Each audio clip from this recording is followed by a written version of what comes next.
والعاقبۃ للمتقین والصلاۃ والسلام علی سید المرسلین علی نبینا محمد وعلی آلہ وصحبہ اجمعین ومن تبعهم بإحسان إلی یوم الدین اما بعد فیا ایھا الناس ان خیر الحدیث کتاب اللہ وخیر الهدی هدی محمد صلی اللہ علیہ وسلم وشر الأمور محدثاتها وكل محدثة بدعة وكل بدعة ضلالة وكل ضلالة في النار. أعوذ بالله السميع العليم من الشيطان الرجيم وأتموا الحج والعمرة لله. آج کی مجلس میں ہم انشاءاللہ العزیز عمرہ کرنے کا مسنون طریقہ اور اس کے فضائل کے بارے میں گفتگو کریں گے. سب سے پہلی بات کہ ہمیں یہ جانکاری اور یہ معلومات حاصل ہونی چاہیے کہ عمرہ کس چیز کا نام ہے، عمرے کا معنی کیا ہے. عربی زبان میں لفظ عمرہ زیارت کے معنوں میں استعمال ہوتا ہے اور شریعت کی اصطلاح میں مخصوص اعمال کی ادائیگی کے لیے بیت اللہ شریف کا قصد کرنا عمرہ کہلاتا ہے. جہاں تک اس کے احکام کا تعلق ہے تو صاحب استطاعت لوگوں پر جس طرح حج فرض ہے اور واجب ہے، اسی طرح عمر میں ایک مرتبہ عمرہ کرنا بھی ضروری ہے. عمرہ کرنا یہ کتنی اہم عبادت ہے کہ رسول اکرم صلی اللہ علیہ وسلم نے اس کے فضائل بیان کرتے ہوئے فرمایا العمرۃ الی العمرہ کفارۃ لما بینہما. ایک عمرہ کرنے کے بعد دوسرے عمرے تک درمیان میں جو گناہ ہوتے ہیں اللہ رب العزت دوسرا عمرہ کرنے کے ساتھ وہ معاف کر دیتے ہیں. اگر یہ شخص کبیرہ گناہوں سے اپنے آپ کو محفوظ رکھے اور اپنے آپ کو بچائے رکھے. دوسری روایت میں رسول اکرم صلی اللہ علیہ وسلم نے فرمایا تابعوا بین الحج والعمرہ، حج اور عمرہ گاہے بگاہے کرتے رہا کرو. کبھی حج کے لیے چلے گئے، کبھی عمرہ ادا کرنے کے لیے چلے گئے، اس لیے کہ حج اور عمرہ گاہے بگاہے کرتے رہنے سے انسان کو دو قسم کے فائدے حاصل ہوتے ہیں. فَإِنَّهُمَا يَنْفِيَانِ الْفَقْرَ، ایک نمبر اور ایک فائدہ تو یہ ہے کہ اللہ رب العزت ایسا کرنے سے انسان سے فقیری کا خاتمہ کر دیتا ہے، انسان کو خوشحال کر دیتا ہے، اس کی ضروریات کو پورا کر دیتا ہے. إِنَّهُمَا يَنْفِيَانِ الْفَقْرَ وَالذُّنُوبَ. اور دوسرا اللہ رب العزت عمرہ کرنے کے ساتھ حج کرنے کے ساتھ انسان کے گناہوں کو اس طرح مٹا دیتا ہے، ختم کر دیتا ہے. کما ینفی الکیر خبث الحدید او الذهب او الفضہ، جس طرح کہ بٹی کو لوہے کو بٹی کے اندر اگر رکھا جائے یا سونے اور چاندی کو کٹھالی میں رکھا جائے تو اس کا میل اور کچیل دور ہو جاتا ہے، زنگ دور ہو جاتا ہے. اسی طرح حج اور عمرہ کرنا یہ انسان کے گناہوں کو مٹا دیتا ہے، انسان کے گناہوں کو ختم کر دیتا ہے. تیسری روایت میں رسول اکرم صلی اللہ علیہ وسلم نے فرمایا الحجاج والعمار وفد اللہ، حج کرنے کے لیے جانے والے، حج کرنے والے یا عمرہ کرنے والے یہ اللہ کے مہمان ہیں، یہ اللہ کے مہمان ہیں. دعاہم، ان کو اللہ تعالیٰ نے بلایا ہے، یعنی حج کرنے کا یا عمرہ کرنے کا حکم اللہ جل شانہ نے دیا ہے. دعاہم فاجابوہ، یہ اللہ رب العزت کے حکم پر لبیک کہتے ہوئے آئے ہیں. وسألوہ، اب یہ جو کچھ اللہ سے مانگیں گے آتاہم، یہ اللہ ان کو عطا کرے گا، کیونکہ یہ اللہ کے مہمان ہیں. جو دعا مانگیں گے اللہ رب العزت قبول کرے گا، جو کچھ اللہ تعالیٰ سے مانگیں گے اللہ رب العزت ان کو عطا کرے گا. گویا کہ اس حدیث کے اندر عمرہ کرنے کے فضائل، عمرہ کرنے کے احکام اور جو عمرہ کرنے کے لیے جانے والے لوگ ہیں ان کی قدر و منزلت رسول اکرم صلی اللہ علیہ وسلم نے بیان کی. اب انسان جب عمرہ کرنے کے لیے جاتا ہے، اتنی اہم عبادت ہے، تو اس عبادت کے لیے جہاں باقی تیاری اس کا اہتمام کرنا ضروری ہے، اور وہ تیاری کیا ہے کہ انسان حج اور عمرہ ایسی کمائی سے کرے جو حلال کی کمائی ہو۔ اگر حرام کی کمائی سے انسان یہ سفر کرے گا، مثلا مزدوروں کی تنخواہیں نہیں دی، کسی کا قرض دینا ہے وہ ادا نہیں کیا، رشوت لی ہے، یا ناجائز بینک سے پرافٹ لیا ہے، سود، تو ایسے پیسوں کے ذریعے انسان اگر عمرہ کرتا ہے جو حلال کی کمائی نہیں ہے، تو رسول اکرم صلی اللہ علیہ وسلم نے فرمایا کہ ایسا شخص جب حج یا عمرے کی نیت سے گھر سے روانہ ہوتا ہے اور سواری پہ اپنا پاؤں قدم رکھتا ہے اور یہ کلمات کہتا ہے لبیک اللہم لبیک، تو اللہ تعالیٰ کی طرف سے اس کو وہیں پہ جواب مل جاتا ہے لا لبیک لک ولا سعدیک، تیری حاضری کوئی قبول نہیں، تیرے آنے کا کوئی فائدہ نہیں، تیری زادوں کا حرام، تیری سفر کے جو اخراجات ہیں حرام کی کمائی سے، سواری حرام کی کمائی سے، اور تیرا حج یا تیرا یہ یہاں آنا بیت اللہ میں تیرے لیے باعث اجر و ثواب نہیں ہوگا بلکہ وبال جان بن جائے گا، کیونکہ قبولیت اعمال کے لیے رزق حلال شرط ہے۔ ایک تو کمائی حلال کی ہو، دوسرا اللہ جل شانہ نے اس آیت میں فرمایا وَأَتِمُّ الْحَجَّ وَالْعُمْرَةَ لِلَّهِ، حج اور عمرہ اللہ کی رضا کے لیے ہو، نیت خالص ہو کہ میں اللہ کی رضا کے لیے حج یا عمرے کے لیے جا رہا ہوں، نمود و نمائش شہرت مقصود نہ ہو، لوگوں کو دکھلانا مقصود نہ ہو، اپنے آپ کو حاجی کہلوانا مقصود نہ ہو، بلکہ اللہ کی رضا کے لیے یہ سفر کرے۔ اس سے بڑھ کر کیا بات ہوگی کہ پیارے نبی حضرت محمد رسول اللہ صلی اللہ علیہ وسلم نے جب حج کے لیے احرام باندھا تھا تو آپ نے احرام باندھتے ہوئے جب نیت کی تو آپ نے اللہ تعالیٰ سے دعا کی تھی کہ اللہم حجتن لا سمعۃ فیہا ولا ریا، اللہ میرا حج ایسا ہو کہ جس میں کوئی شہرت مقصود نہ ہو، ریاکاری مقصود نہ ہو، دکھلاوا مقصود نہ ہو۔ آپ نے ہمیں یہ ترغیب دلائی کہ انسان خالص اللہ کی رضا کے لیے حج یا عمرہ کرے۔ جس طرح مال کا حلال ہونا ضروری ہے، نیت کا خالص ہونا ضروری ہے، اسی طرح یہ بھی لازمی ہے کہ انسان عمرہ کرنے کا طریقہ سیکھے، عمرہ کے احکام سیکھے۔ کیوں کہ رسول اکرم صلی اللہ علیہ وسلم کو اللہ رب العزت نے ہماری طرف اسی لیے مبعوث کیا ہے کہ ہمیں عبادات کے طریقے بتلائیں، اور آپ کی سنت کی اتباع اسی لیے ہم پر فرض کی ہے کہ ہم آپ کے بتائے ہوئے طریقے کے مطابق عبادت کریں اور اللہ ہماری عبادت کو قبول کر لے۔ رسول اکرم صلی اللہ علیہ وسلم نے جو طریقہ بتلایا وہ سیکھا جائے، کیونکہ آپ جانتے ہیں کہ کوئی کام بھی انسان نے کرنا ہو جب تک اس کے بارے میں معلومات نہیں لیتا وہ سیکھتا نہیں، وہ کر ہی نہیں پاتا۔ دنیاوی کاموں کے اندر جب یہ حالات ہیں تو پھر جو دین کے کام ہیں ان کے اندر تو بہت احتیاط کی ضرورت ہے۔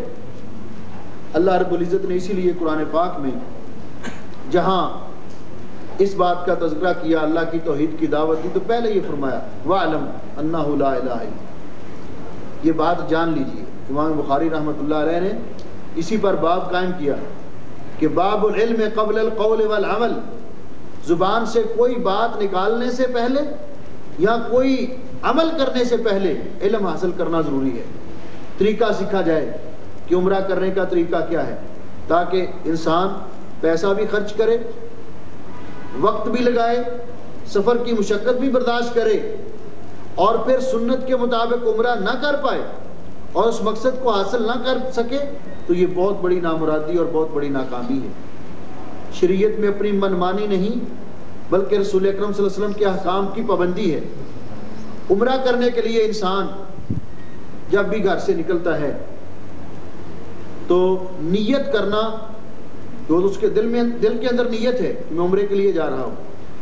ہر سفر انسان کے لیے اگر وہ سفر اس کا صحیح غرض کے ساتھ ہے تو انسان کے لیے خیر و برکت کا باعث ہے. طلب علم کے لیے سفر ہو، کسب معاش کے لیے سفر ہو، تو جتنے سفر انسان کے فائدے کے لیے ہیں، جن میں دنیا اور آخرت کا فائدہ ہے، وہ سارے ہی سفر خیر و برکت کا باعث ہیں.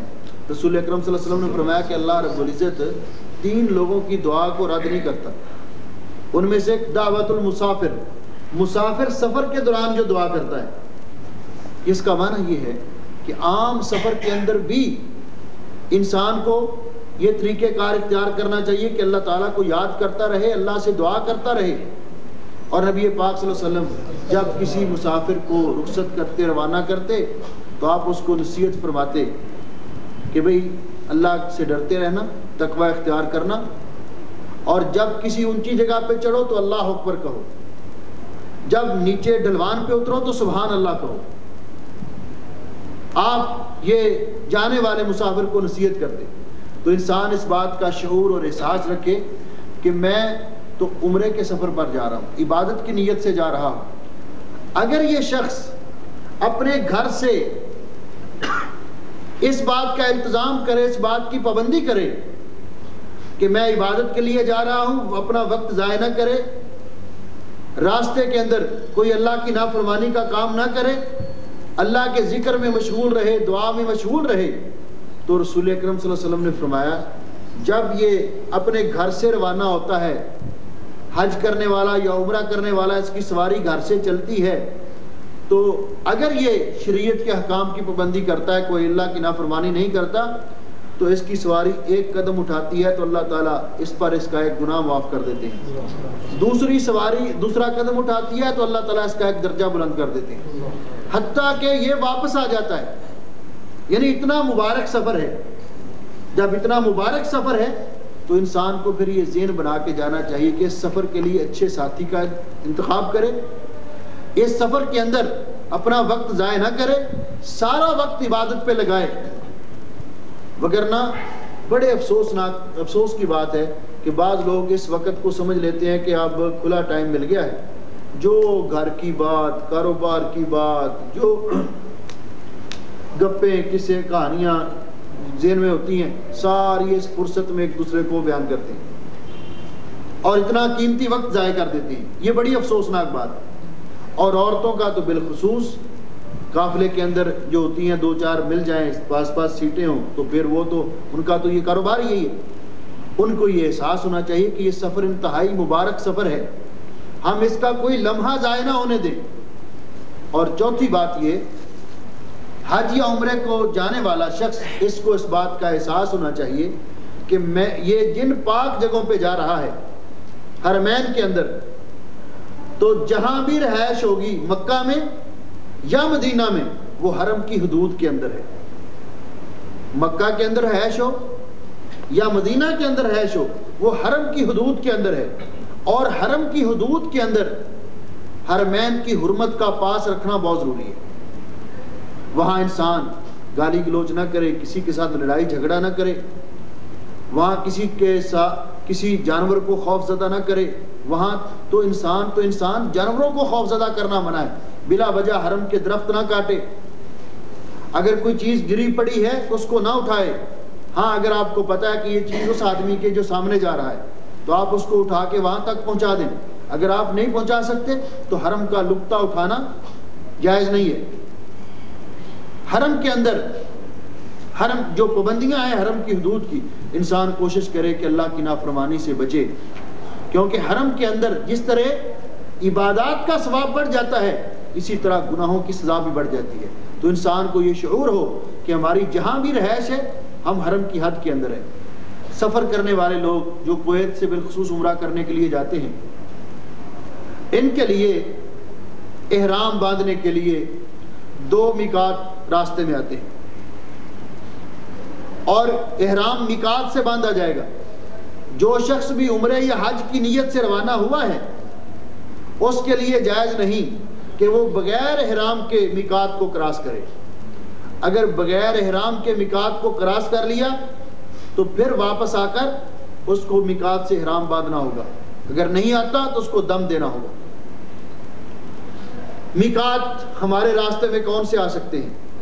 کویت سے جانے والے لوگ بالخصوص، یا تو ان کا ارادہ ہے یہاں سے سیدھے مکہ معظمہ جائیں گے، پہلے عمرہ کریں گے اور بعد میں مدینہ طیبہ میں حاضری دیں گے اور بعد میں یہاں آئیں گے۔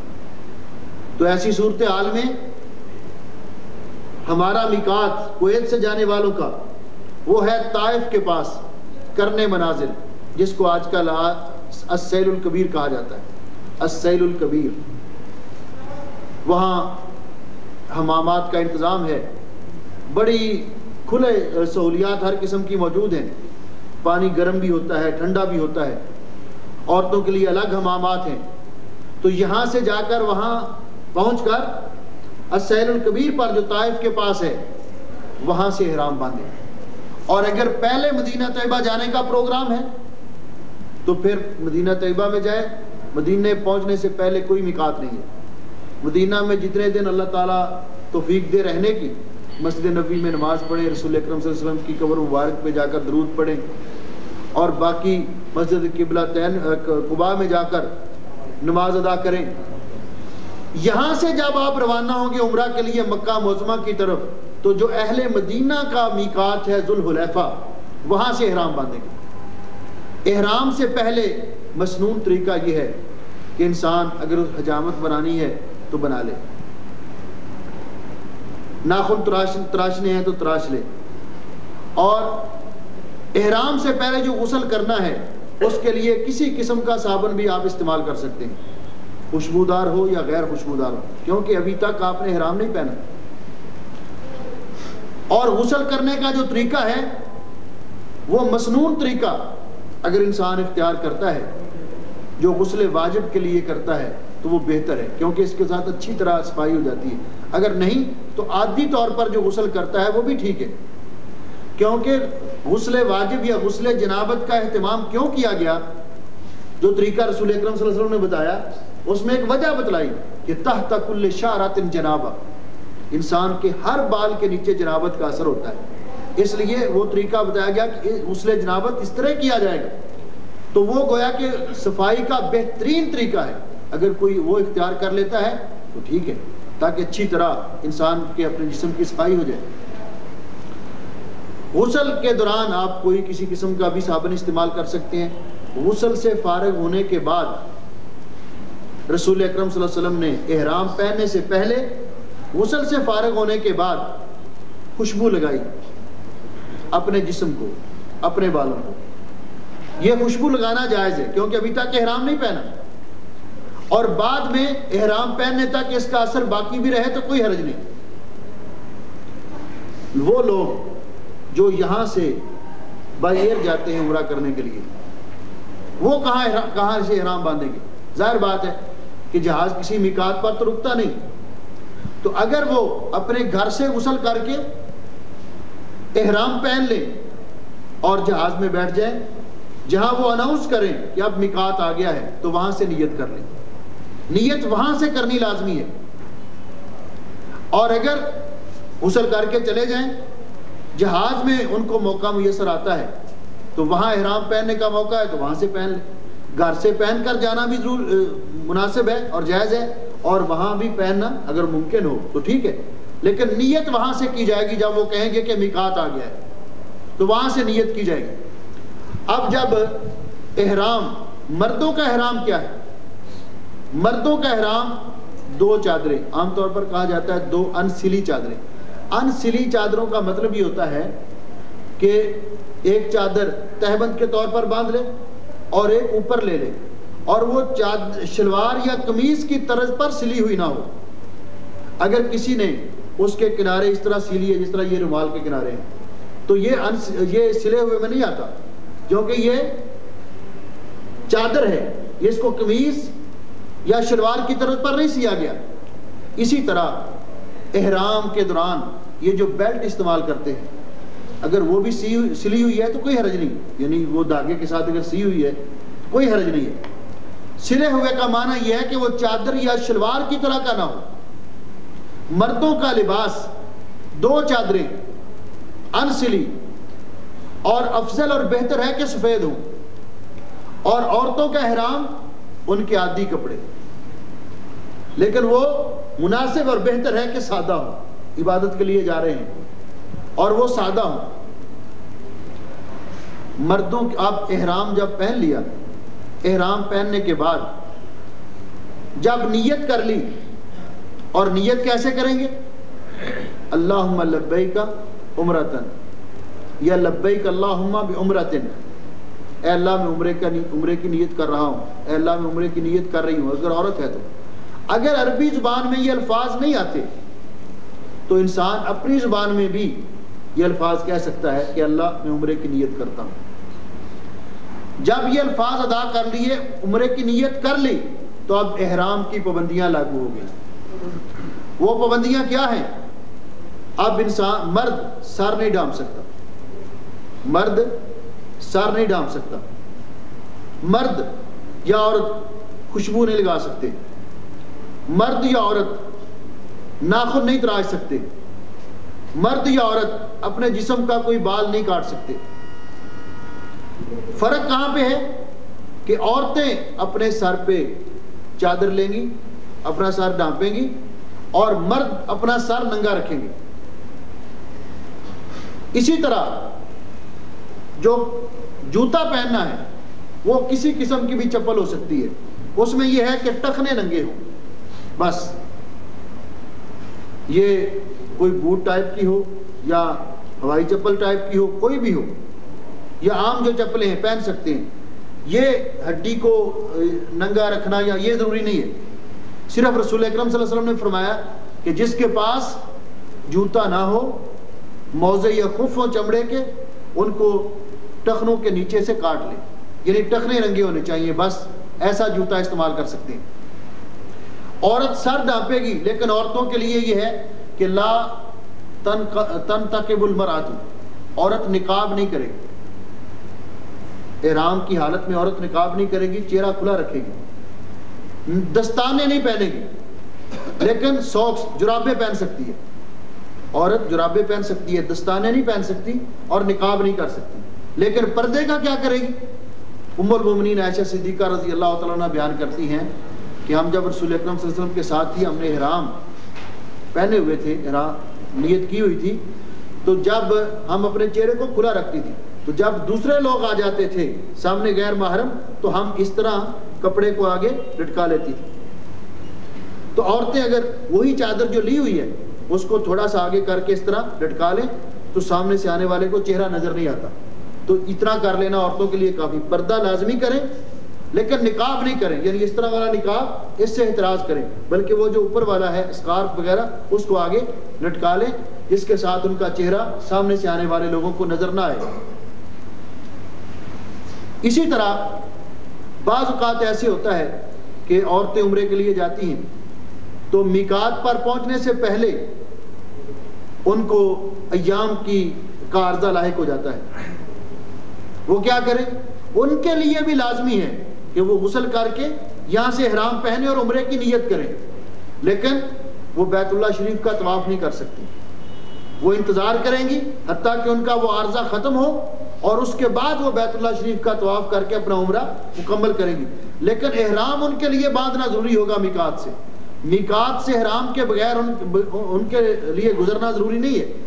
جب احرام پہن لیا، اور اسی طرح جس طرح میں نے عرض کیا کہ احرام کی پابندیوں کا خیال رکھنا ضروری ہے، اسی طرح بعض اوقات چھوٹے بچے ساتھ ہوتے ہیں، انسان کی خواہش ہوتی ہے کہ بچے بھی عمرہ کر لیں، تو یہ چھوٹے بچے، اگر وہ بچہ بیٹا ہے، لڑکا ہے، تو اس کو لڑکوں جیسا احرام، اگر وہ بچی ہے تو اس کو عورتوں جیسا احرام۔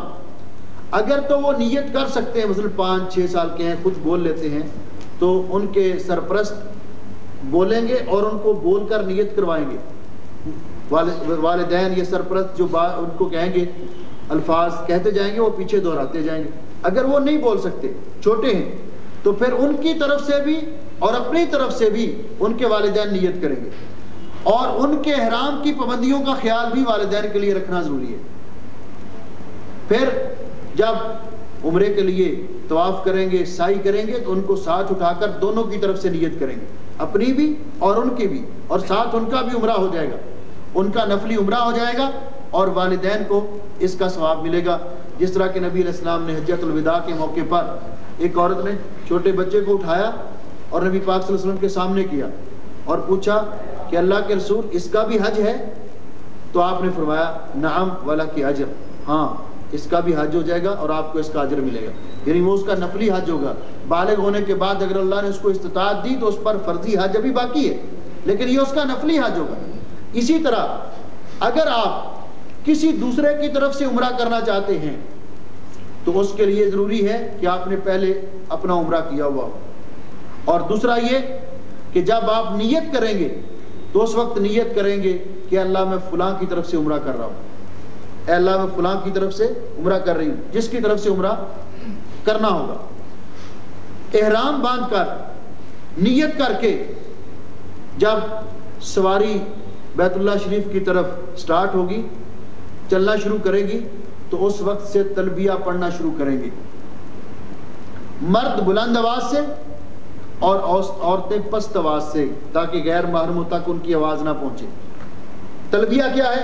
لبیک اللہم لبیک، لبیک لا شریک لک لبیک، ان الحمد والنعمت لک والملک لا شریک لک، لبیک اللہم لبیک، ہم حاضر ہیں اے اللہ، ہم حاضر ہیں، لا شریک لک لبیک، تیرا کوئی شریک نہیں، ہم حاضر ہیں، ان الحمد والنعمت، ہر قسم کی تعریف بھی اللہ تیرے لیے، ہر قسم کی نعمت بھی تو ہی عطا کرنے والا، والملک، اور ہر قسم کی بادشاہت بھی تیرے لیے، لا شریک لک، تیرا کوئی شریک نہیں۔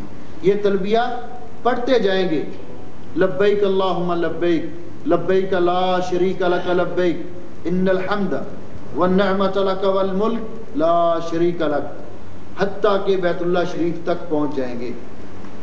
یہ بیت اللہ شریف تک پہنچنے تک یہ تلبیہ جاری رہے گا۔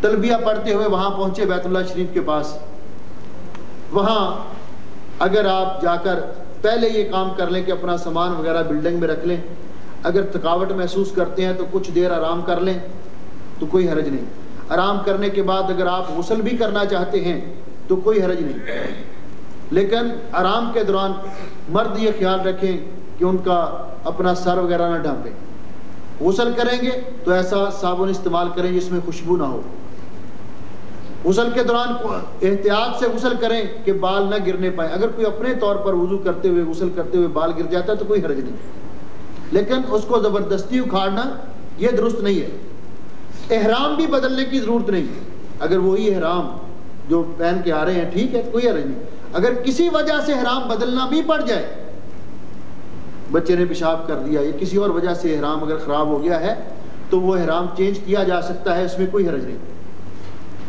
بیت اللہ شریف کے پاس پہنچ کر مسجد میں داخل ہونے والی دعا پڑھی جائے، یعنی مسجد میں دایاں پاؤں اندر رکھا جائے اور دعا پڑھی جائے۔ کون سی دعا؟ اگر لمبی دعا نہیں آتی تو کم از کم یہ دعا جو عام مسجد میں داخل ہونے کے لیے پڑھتے ہیں، اللہم افتح لی ابواب رحمتک، اے اللہ میرے لیے اپنی رحمت کے دروازے کھول دے۔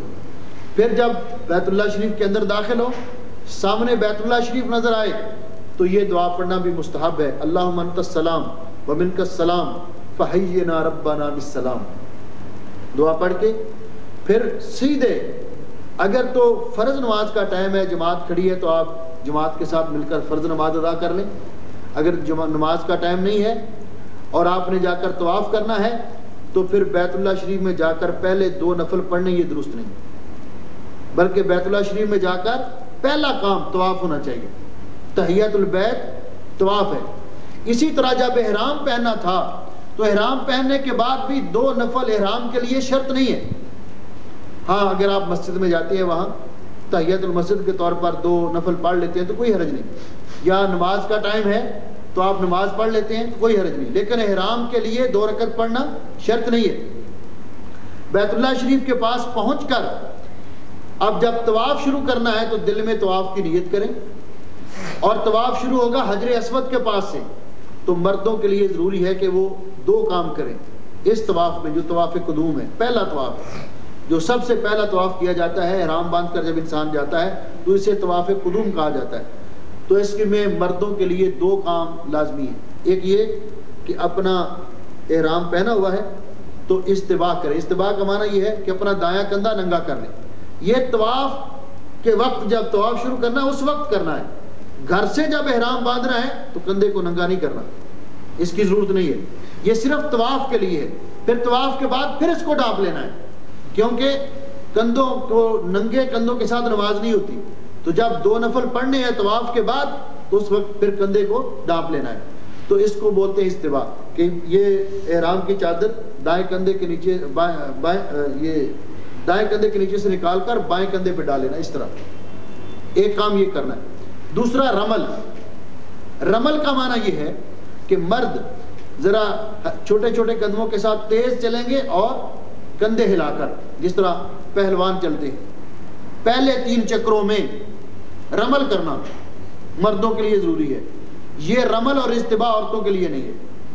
یہ رمل اور استباح عورتوں کے لیے نہیں. مرد اس طرح تو حجر اسود کے پاس جا کر دل میں نیت کر کے طواف شروع کریں گے.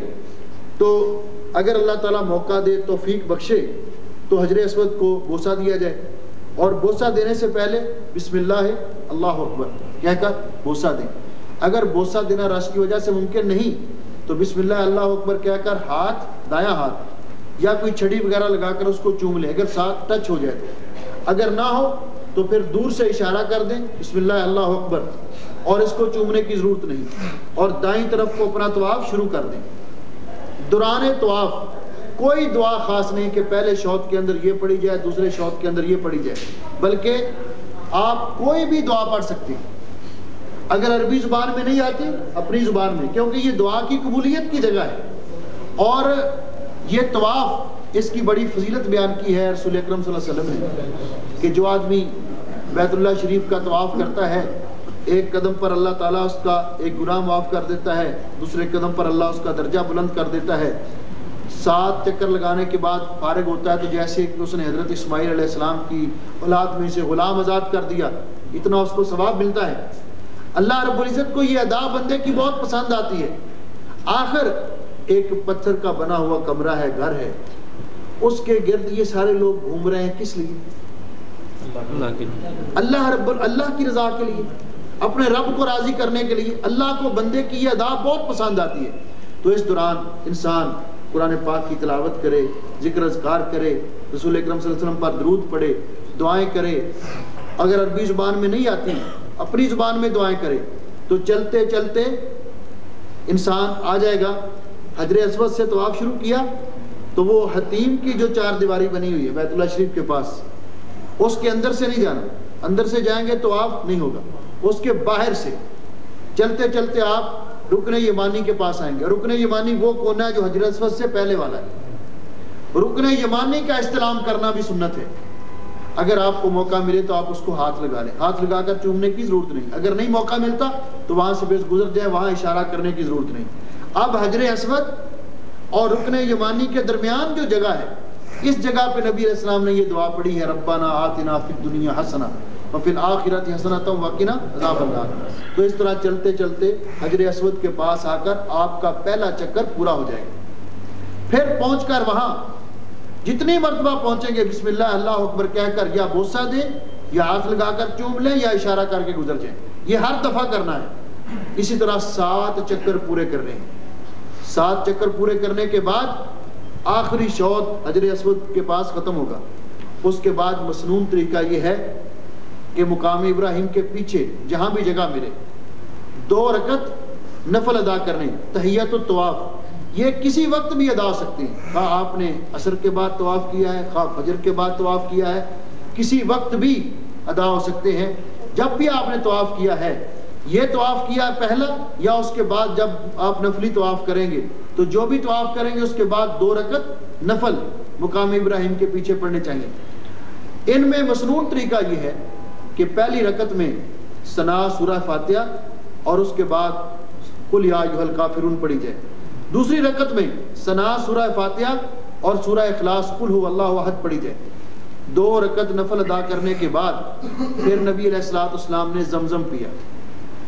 اگر آپ ضرورت محسوس کرتے ہیں یا نبی علیہ السلام کی سنت سمجھ کر تبرک کے طور پر ہی آپ زمزم پیتے ہیں تو زمزم پئیں. نبی علیہ السلام نے فرمایا کہ خیر ماء علی وجہ الارض، روئے زمین پر زمزم کا پانی سب سے بہتر پانی ہے. ماء مبارک، یہ برکت والا پانی ہے، اس میں غذا کی غذا ہے اور بیماریوں کی شفا ہے. آپ نے فرمایا ماء زمزم لما شرب لہ، زمزم کا پانی انسان جس نیت سے بھی پیے اللہ اس کی پوری کر دیتا ہے. تو انسان کو جو بھی اس کے دل میں نیت ہو، آرزو ہو، اللہ رب العزت کی بارگاہ میں وہ اس نیت کو حاضر کر کے تو انسان زمزم کا پانی پیے. اور اس کے بعد ہم نے کتنے کام کر لیے؟ میقات سے احرام باندھ لیا، کیونکہ عمرے کے ارکان 3 ہیں. عمرے کے ارکان 3 ہیں، احرام باندھنا، طواف کرنا، اور تیسرا رکن ہے سعی کرنا. اب ایک رکن باقی رہ گیا ہے، صفا مروہ کی سعی. صفا مروہ کی سعی کے لیے جو حجر اسود کا کونا ہے اسی سائڈ پہ اگر آپ چلے جائیں تو اس طرف جو پہاڑی ہے وہ ہے صفا، وہاں سے سعی شروع کرنی ہے. اور اس میں مسنون طریقہ یہ ہے کہ جب آپ صفا پہاڑی پہ چڑھنے لگیں تو نبی علیہ السلام جب اس پہاڑی پہ چڑھے تو آپ نے قرآن پاک کی آیت پڑھی تھی، ان الصفا والمروہ من شعائر اللہ، بے شک صفا اور مروہ اللہ کے شعائر میں سے ہے. ابدأ بما بدا اللہ بہ، میں وہیں سے سعی شروع کر رہا ہوں جہاں سے اللہ نے شروع کرنے کا حکم دیا. اور اللہ نے قرآن کی آیت میں پہلے کس کا نام ذکر کیا؟ ان الصفا والمروہ. تو پہلے صفا سے، صفا پہاڑی پہ چڑھ کر بیت اللہ شریف کی طرف رخ کر کے جب بیت اللہ شریف سامنے نظر آئے تو 3 مرتبہ ہاتھ اٹھائے بغیر اللہ اکبر اللہ اکبر اللہ اکبر. اس کے بعد لا الہ الا اللہ وحدہ لا شریک لہ لہ الملک ولہ الحمد یحیی و یمیت وہو علی کل شیء قدیر. لا الہ الا اللہ وحدہ انجز وعدہ ونصر عبدہ وہزم الاحزاب وحدہ. یہ دعا پڑھے اور اس کے بعد پھر ہاتھ اٹھا کر اللہ سے جو مانگنا چاہے مانگے. پھر ہاتھ نیچے کر کے دوبارہ پھر یہ کلمات اللہ اکبر اللہ اکبر اللہ اکبر، لا الہ الا اللہ وحدہ لا شریک لہ لہ الملک ولہ الحمد یحیی و یمیت وہو علی کل شیء قدیر. لا الہ الا اللہ وحدہ انجز وعدہ ونصر عبدہ وہزم الاحزاب وحدہ. پھر جو دعا اللہ سے مانگنا چاہے مانگے. پھر اس کے بعد تیسری مرتبہ یہ کلمات اللہ اکبر اللہ اکبر اللہ اکبر، لا الہ الا اللہ وحدہ لا شریک لہ لہ الملک ولہ الحمد یحیی و یمیت وہو علی کل شیء قدیر. لا الہ الا اللہ وحدہ انجز وعدہ ونصر عبدہ وہزم الاحزاب وحدہ. پڑھنے کے بعد پھر وہاں سے مروہ کی طرف روانہ ہو جائے. جب صفا سے اتر کر مروہ کی طرف جا رہے ہیں تو راستے میں 2 سبز لائٹیں لگی ہوئی. پہلی سبز لائٹ سے لے کر دوسری سبز لائٹ تک مردوں کے لیے ہلکا سا دوڑ کے گزرنا سنت ہے، اور عورتیں اپنی نارمل رفتار میں، عورتیں نہیں دوڑیں گے. مرد وہاں سے ہلکا سا دوڑ کر گزریں گے دوسری لائٹ تک اور وہاں سے پھر نارمل. اس دوران بھی انسان ذکر اذکار اور اللہ سے جو چاہے دعا کرے. پھر مروہ پہاڑی پہ جا کر وہی اذکار پڑھنے ہیں جو صفا پہ پڑھے تھے بیت اللہ شریف کی طرف رخ کر کے. تو صفا سے لے کر مروہ تک یہ ایک شوط ہو گیا، ایک چکر ہو گیا.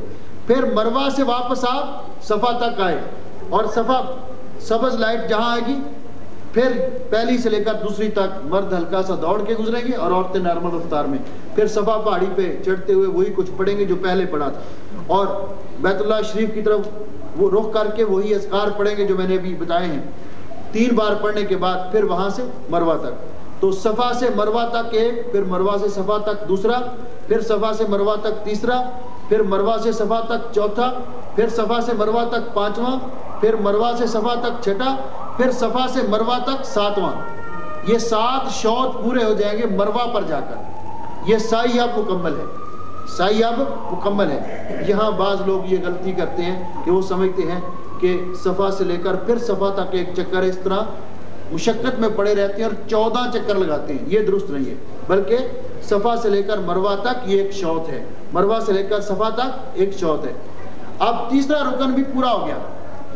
اب ایک واجب ہے جو باقی رہ گیا، وہ یہ ہے اس وقت تک آپ احرام کی پابندیوں سے آزاد نہیں ہوں گے جب تک آپ یہ واجب پورا نہ کریں گے، اور وہ ہے حجامت بنوانا۔ وہ ہے حجامت بنوانا۔ حجامت بنوانے کے اندر مسنون طریقہ یہ ہے کہ مرد پورے سر کے بال یا کٹوائیں، یعنی چھوٹے کروائیں کینچی کے ساتھ، یا استرے کے ساتھ منڈوائیں۔ جو استرے کے ساتھ منڈواتے ہیں ان کو نبی علیہ السلام نے 3 دعائیں دی۔ آپ نے فرمایا اے اللہ، اللہم ارحم المحلقین، اللہ سر منڈوانے والوں پہ رحم فرما، اللہ سر منڈوانے والوں پہ رحم فرما، اللہ سر منڈوانے والوں پہ رحم فرما۔ تو پھر چوتھے نمبر پر کسی نے پوچھا جی جو بال چھوٹے کرواتے ہیں، جو ٹینڈ نہیں کرواتے، منڈواتے نہیں، تو آپ نے فرمایا اللہم ارحم المقصرین، اللہ ان پہ بھی رحم فرما۔ گویا کہ بال چھوٹے کروانے والوں کو ایک دعا ملی ہے، جائز ہیں، لیکن بال منڈوانے والوں کو نبی علیہ السلام نے 3 دعائیں دی ہیں۔ لیکن سارے سر کے بال یا منڈوانے ہیں یا کٹوانے ہیں، تھوڑے سے یہاں سے تھوڑے سے یہاں سے کٹوا لیے، یہ درست نہیں ہے، بلکہ قرآن پاک نے پورے سر کا ذکر کیا ہے کہ محلقین رؤوسکم و مقصرین، پورے سر کے بال یا منڈوائے جائیں یا کٹوائے جائیں۔ ایسی صورتحال میں جب آپ نے حجامت بنوا لی، عورتیں کیا کریں گی؟ عورتیں اپنے سر کے سارے بال جمع کر کے آخر میں سے 1 انگلی کے پورے کے برابر، 1 انچ کے برابر بال کاٹ لیں گی۔ جب حجامت بنوا لی، اب عمرہ مکمل ہو گیا۔ اب مرد بھی غسل کریں اور اپنا عام لباس پہن لیں، عورتیں بھی اور مرد بھی احرام کی پابندیوں سے آزاد ہو گئے۔ اب جب تک آپ وہاں موجود ہیں بیت اللہ شریف کے اندر، تو آپ ہر نماز کے بعد طواف کریں، جب اللہ موقع دے طواف کریں۔ تو عمومی نفل جو ہے ان کی نسبت طواف کرنا افضل ہے، کیونکہ یہ صرف اسی جگہ پہ ہوتا ہے۔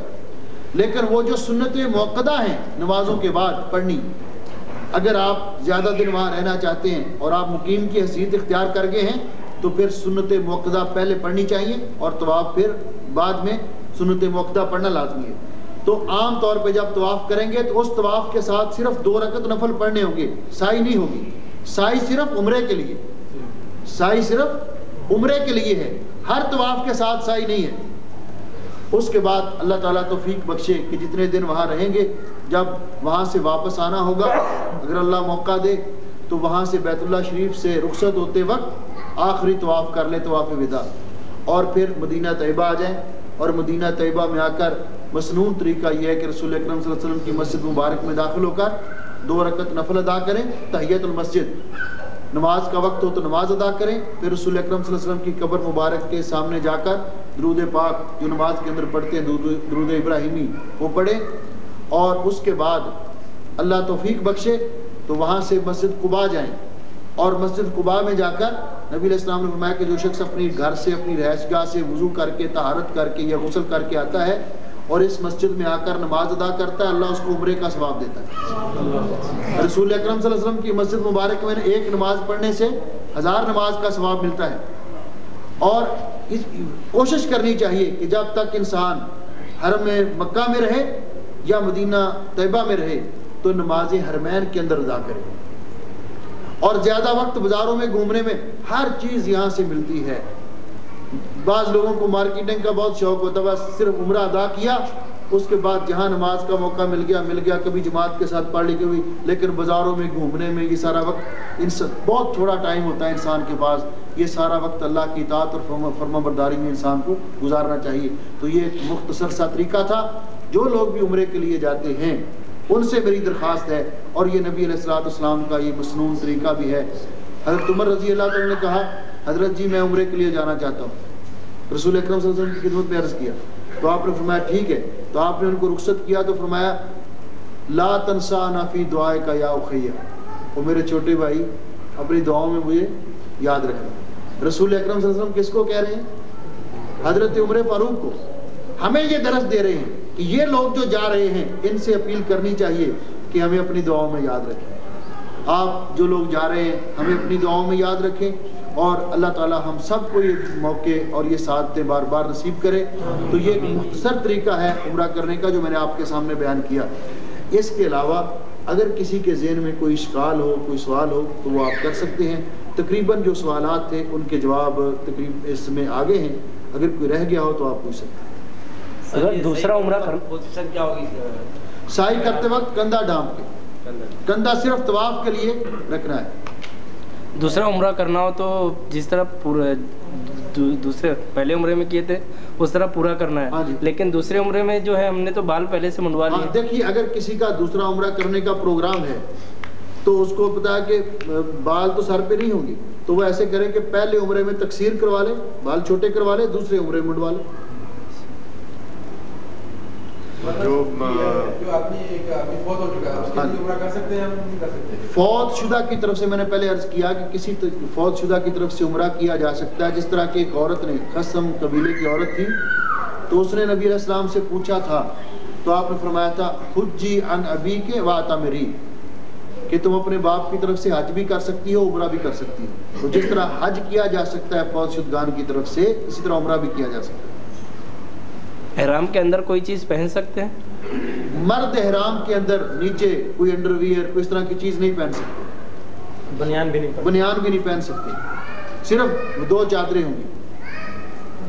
ہاں البتہ کوئی ایسا شخص ہے بیمار ہے، اس کو پٹی وغیرہ باندھ لی، یا وہ گھٹنے میں درد ہے تو اوپر وہ چڑھا لیتے ہیں ایک اور ہاں جی، اگر آپ اس میں کوئی حرج نہیں. عمرہ پہ جا رہے ہیں، جی نکات مدینہ سے آپ نے مسجد وہ دے رہی ہے جہاں جی اصل کی آپ نے نماز پڑھ لی ہے، جی تو عمرہ احرام باندھا ہے، جی جی. اور 2 نفل پڑھ سکتے ہیں کہ نہیں؟ میں نے کہا کہ احرام کے لیے 2 نفل ضروری نہیں ہے. ہاں جی. اگر کسی نے پڑھ لیے تو پھر یعنی اس وقت تو وہ ہوتی ہے مقبول، آپ نفل بند نہیں کر سکتے. اگر کسی کو نہیں پتا تھا اس نے پڑھ لیا تو کوئی حرج نہیں. اور بال وغیرہ جو بنانے ہوا احرام پہننے سے پہلے بنانے یا احرام کے بعد بھی بال بنا سکتے ہیں؟ دیکھیے جب احرام کی چادریں پہننے کے ساتھ پابندیاں لاگو نہیں ہو جاتی جب تک آپ نیت نہیں کرتے. تو اگر آپ نے نیت نہیں کی، ویسے ہی نہا کر وہ چادر باندھ لی اور اوڑھ لی، ابھی نیت نہیں کی، تو اس سے پہلے آپ کنگھی وغیرہ کر سکتے ہیں، کوئی حرج نہیں. جب آپ نیت کر لیں گے پھر احرام کی پابندیاں لگیں گی. باقی کے جتنے عمرے کسی کی طرف سے کرنے ہیں وہ بھی احرام کے کیا احرام جی، ہر عمرے کے لیے احرام باندھنا، اسی طرح جس طرح یہ پہلا عمرہ تھا. کیا طواف بھی کسی کے نام پہ کر سکتے ہیں یا پھر نہیں؟ میقات پہ آنا ضروری ہے. حرم سے باہر یا اصل میں بات یہ ہے کہ یہ جو مسجد عائشہ کا میقات ہے، اس کے بارے میں جو عام طور پہ مسئلہ بیان کیا جاتا ہے، یہ اما عائشہ رضی اللہ تعالیٰ عنہ کے واقعہ کے علاوہ کوئی اور واقعہ صحابہ اکرام سے نہیں ملتا. رسول اکرم صلی اللہ علیہ وسلم بھی وہیں تھے. آپ نے آپ کے بھائی عبد الرحمن کو بھیجا تھا، ان کی ایک مجبوری بن گئی تھی کہ ان کو یہ ایام کا عرضہ لاحق ہو گیا تھا تو عمرہ نہیں کر سکی تھی. تو باقی امہات المومنین انہوں نے عمرہ کر لیا تھا. تو جب واپس ہونے لگے تو اما عائشہ رونے لگی، تو کہا جی میں تو عمرے کے بغیر جاؤں گی. تو نبی علیہ السلام نے ان کو اس شکل میں اجازت دی تھی کہ جاؤ میقات کے باہر، حرم کے حدود کے باہر، وہاں سے یہ حرم کی حد ہے اور مسجد عائشہ حرم کی حد سے باہر ہے، وہاں سے احرام باندھ کے عمرہ کر لو. عبد الرحمن ساتھ تھے، انہوں نے احرام نہیں باندھا. اس کے بعد کسی صحابی نے بھی اپنی پوری زندگی میں یہاں سے احرام نہیں باندھا، حالانکہ وہ لمبا سفر کر کے آتے تھے. اس لیے علماء کہتے ہیں کہ یہ اجازت صرف خاص تھی اما عائشہ کے لیے رضی اللہ تعالیٰ عنہ کے لیے، اور باقی جو ہے ان کے لیے بہتر ہے کہ وہ اصل میقات پر جائیں. ہاں جی، یہی ایک احتیاط والا طریقہ ہے. جی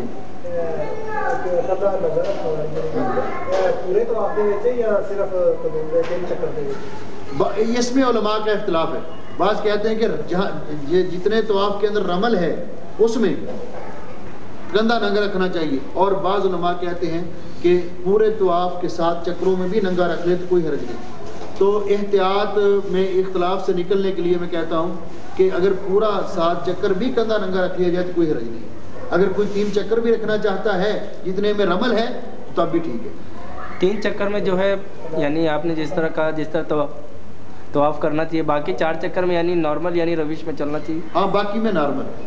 رمل پہلے 3 چکروں میں، باقی نارمل.